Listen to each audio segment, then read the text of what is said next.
Hey, what's up guys? It's Dr. Jeff Staley with Kinetic Evolution, and today we're going to help you improve your shoulder range of motion. Why we need this is most of us throughout the day, as we're sitting or as the day progresses, we just sort of get those sort of rounded forward shoulders as our posture deteriorates.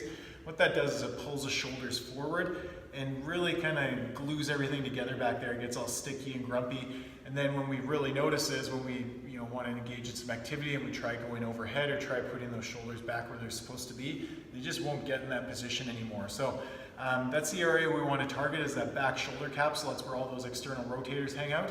So we're going to start with the trusty lacrosse ball. What we're going to do is get on the ground, target sort of the back of that shoulder joint right on top of the ball there. And you want to ease into it so you can control the amount of force you're putting through there with a little bit of an ab contraction. And as that gets easier, you can let go through there, and that's just going to put more weight through that lacrosse ball.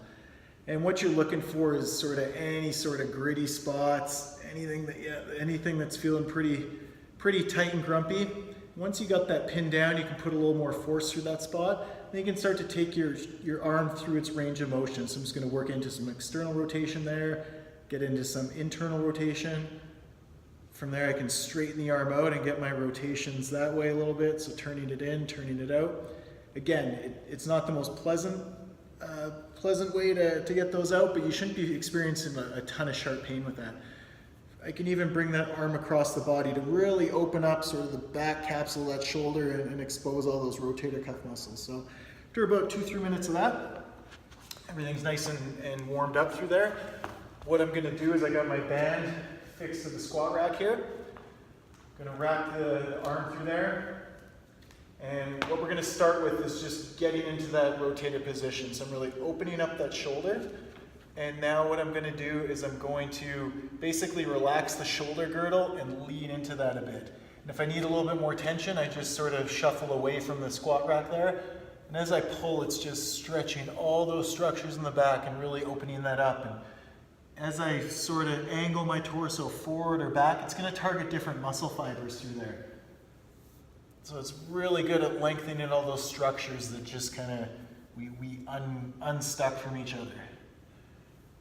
So then from there, I just want to go through some nice light range of motion. So again, most of the day we've kind of been rounding those shoulders forward, so we want to sit up straight and really take those shoulders through some nice backwards rolls. That's going to help mobilize that shoulder blade a little bit and just kind of set that shoulder girdle sort of back where we want it to be.